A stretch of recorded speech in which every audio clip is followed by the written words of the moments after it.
The podcast that Anna Conrad created has not only helped her and other flood-affected youth to cope with their trauma, but also gained popularity and support from listeners, sponsors, and media outlets.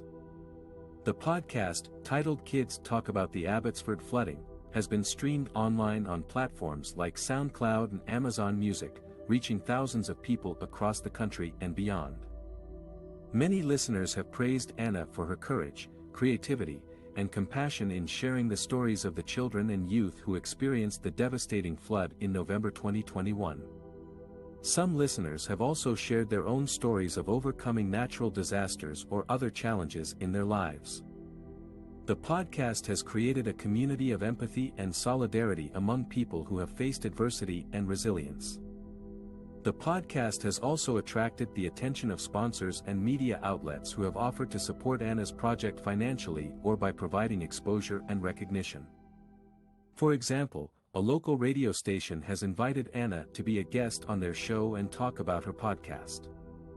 A national newspaper has featured Anna's story on their front page and praised her for being a voice for the voiceless.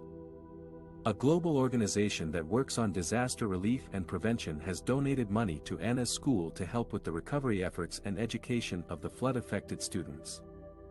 The podcast has also had a positive impact on the flood-affected youth and their families who participated in the interviews or listened to the episodes.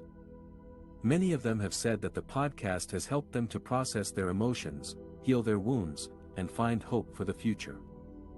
They have also said that the podcast has made them feel less alone and more connected to others who understand what they went through. The podcast has given them a sense of empowerment and agency to make a difference in their community and the world.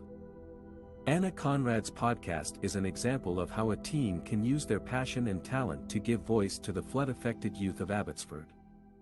The podcast has not only documented the impact of the historic flood on children and youth, but also inspired many people to listen, learn, and act on the issues that matter to them.